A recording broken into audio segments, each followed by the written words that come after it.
تو یہاں سے ہم سورۃ البقرہ سٹارٹ کرنے جا رہے ہیں، جو کہ قرآن مجید کی سب سے لمبی سورت ہے۔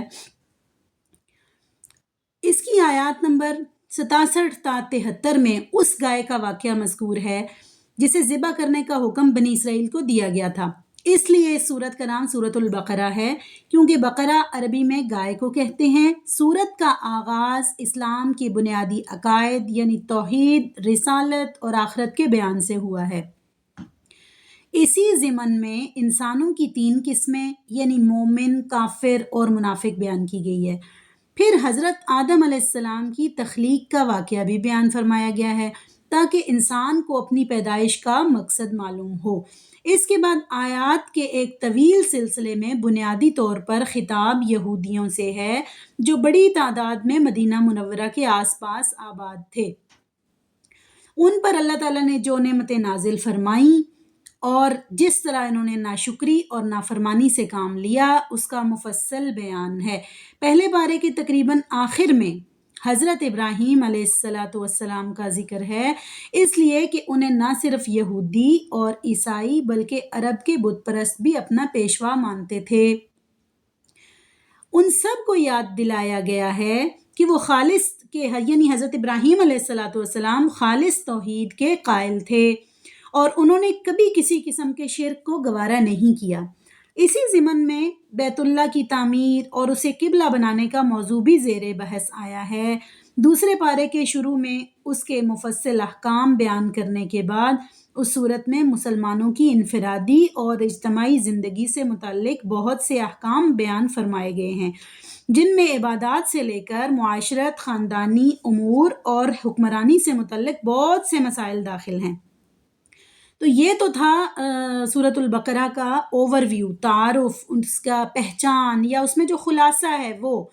تو یہاں پر ابھی انشاءاللہ اب ہم عربی اس کا ترجمہ اور مختصر تفسیر بھی شروع کریں گے، اور انشاءاللہ میں اللہ سے دعا کرتی ہوں کہ آپ لوگوں کے ساتھ ساتھ اللہ تعالیٰ مجھے بھی علم نافع عطا فرمائے، اور اللہ تعالیٰ میرے علم میں اضافہ فرمائے، اور آپ لوگوں کے ساتھ ساتھ اللہ تعالیٰ مجھے بھی راہ ہدایت پر چلائے۔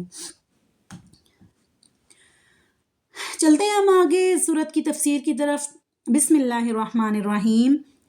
آیاتہا، سب سے پہلے آیات کی یہاں پر تعداد ہے، اور اس کے بعد سورۃ البقرہ ہے، مدنیہ ہے، پھر رکوع اس میں 40 ہیں۔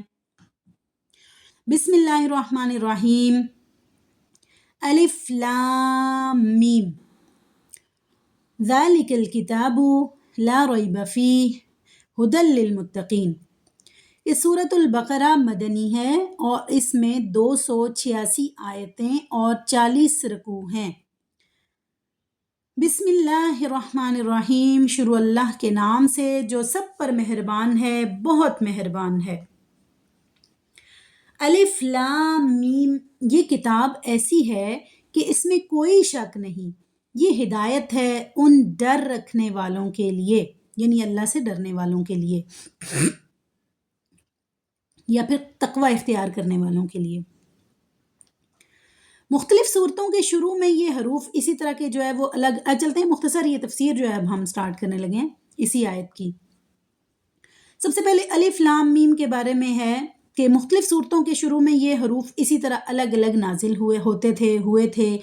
ان کو حروف مقطعات کہتے ہیں، اور صحیح بات یہ ہے کہ ان کا ٹھیک مطلب اللہ تعالیٰ کے سوا کسی کو بھی معلوم نہیں ہے۔ یہ اللہ تعالیٰ کی کتاب کا ایک راز ہے جس کی تحقیق میں پڑھنے کی ضرورت نہیں ہے، اور عقیدے یا عمل کا کوئی مسئلہ ان کے سمجھنے پر موقوف نہیں ہے۔ یعنی کوئی ایسا مسئلہ اسلام میں نہیں ہے جو اگر آپ کو ان حروف مقطعات کا مطلب پتہ نہیں ہوگا تو آپ کو کسی جگہ پہ کوئی مسئلہ ہوگا، ایسا کوئی نہیں ہے۔ اس کے ساتھ کوئی بھی ایسی چیز جڑی ہوئی نہیں ہے کہ اس کے جاننے کی آپ کو بہت شدید ضرورت ہو۔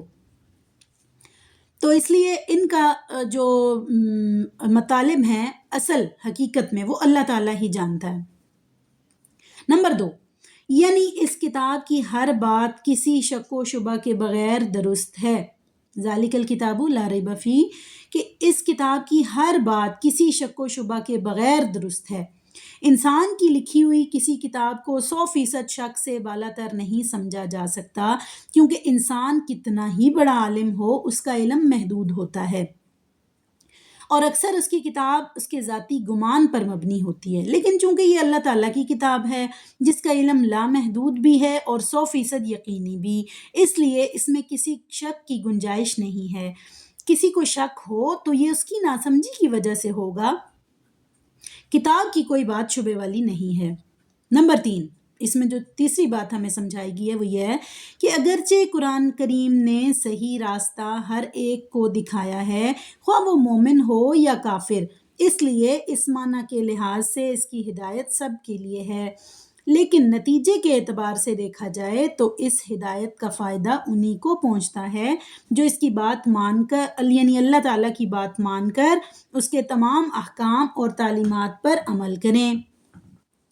اس لیے یہ فرمایا گیا کہ یہ ہدایت ہے ڈر رکھنے والوں کے لیے، یعنی جو بن دیکھی چیزوں پر ایمان لاتے ہیں۔ ڈر رکھنے کا مطلب یہ ہے کہ انسان یہ بات ہمیشہ پیش نظر رکھے کہ اسے ایک دن اللہ کے حضور اپنے تمام اعمال کا جواب دینا ہے، لہٰذا مجھے کوئی کام یعنی ایسا نہ کرنا چاہیے، یعنی ہمیں کوئی کام، یعنی انسان کو یہ پتہ ہونا چاہیے کہ اسے کوئی کام ایسا نہیں کرنا چاہیے جو اس کی ناراضگی کا باعث ہو۔ اسی خوف اور دھیان کا نام تقویٰ ہے۔ بن دیکھی چیزیں، یعنی بن دیکھی چیزوں کے لیے قرآن کریم نے غیب کا لفظ استعمال فرمایا ہے۔ اس سے مراد وہ چیزیں ہیں جو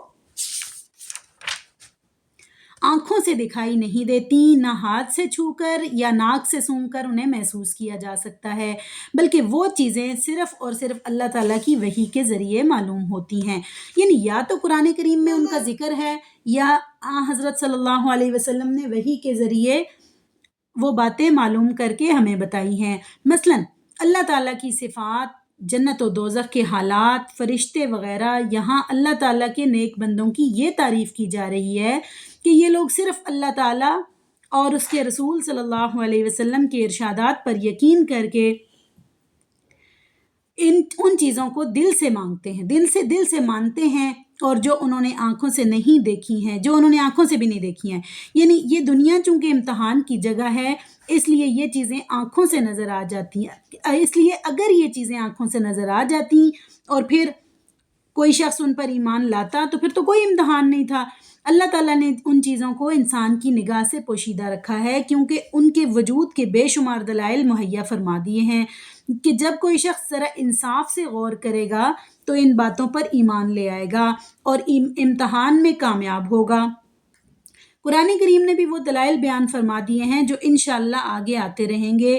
ضرورت صرف اس بات کی ہے کہ قرآن کریم کو حق طلبی کے جذبے سے غیر جانبدار ہو کر پڑھا جائے اور یہ خیال دل میں رکھا جائے کہ یہ معاملہ ایسا نہیں ہے کہ اس میں لاپرواہی برتی جائے، یہ انسان کی ہمیشہ کی زندگی کی بہتری اور تباہی کا معاملہ ہے، لہٰذا یہ ڈر دل میں ہونا چاہیے کہ کہیں میری نفسانی خواہشات قرآن کریم کے دلائل کہ میری نفسانی خواہشات قرآن کریم کے دلائل ٹھیک سمجھنے میں رکاوٹ نہ بن جائیں، اس لیے مجھے اس کی دی ہوئی ہدایت کو تلاش حق کے جذبے سے پڑھنا چاہیے اور پہلے سے دل میں جمے ہوئے خیالات سے ذہن کو خالی کر کے پڑھنا چاہیے تاکہ مجھے واقعی ہدایت نصیب ہو۔ یہ ہدایت ہے ڈر رکھنے والوں کے لیے کا ایک مطلب یہ بھی ہے کہ الذین یؤمنون بالغیب ویقیمون الصلاة ومما رزقناہم ینفقون، کہ جو الذین یؤمنون بالغیب، کہ جو لوگ بن دیکھی چیزوں پر ایمان لاتے ہیں، ویقیمون الصلاة، اور نماز قائم کرتے ہیں، ومما رزقناہم ینفقون، اور جو کچھ اللہ نے ان کو دے رکھا ہے اس میں سے اللہ کے رضا کے کاموں میں خرچ بھی کرتے ہیں۔ یعنی جو لوگ قرآن کریم کی ہدایت سے فائدہ اٹھاتے ہیں، یہاں ان کی اہم صفات بیان فرمائی گئی ہیں۔ ان میں سب سے پہلی صفت تو یہ ہے کہ وہ غیب یا اندیکھی چیزوں پر ایمان لاتے ہیں، جس کی تفصیل پیچھے گزری ہے۔ اس میں تمام ایمانیات داخل ہو گئے، جس کا خلاصہ یہ ہے کہ جو کچھ اللہ تعالیٰ نے قرآن کریم میں بیان فرمایا یا جو کچھ حضور نبی پاک صلی اللہ علیہ وسلم نے ارشاد فرمایا، اس سب پر ایمان لاتے ہیں۔ دوسری چیز نماز قائم کرنا بیان کی گئی ہے، جو بدنی عبادتوں میں سب سے اہم ہے، اور تیسری چیز اپنے مال میں سے اللہ تعالیٰ کے راستے میں خرچ کرنا ہے، جس میں زکوٰۃ اور صدقات آ جاتے ہیں، جو مالی عبادات ہیں۔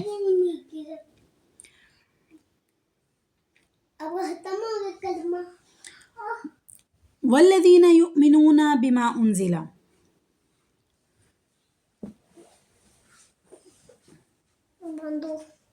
بس میرے خیال سے 3 آیتیں ہی آج کے لیے، اس ویڈیو کے لیے کافی ہیں۔ انشاءاللہ جیسے ہی مجھے تھوڑا سا وقت ملے گا، تھوڑا سا ذرا میرا ہاتھ فری ہوگا ذرا، تو پھر میں انشاءاللہ دوسری ویڈیو انشاءاللہ ہم آگے سبق پڑھیں گے انشاءاللہ۔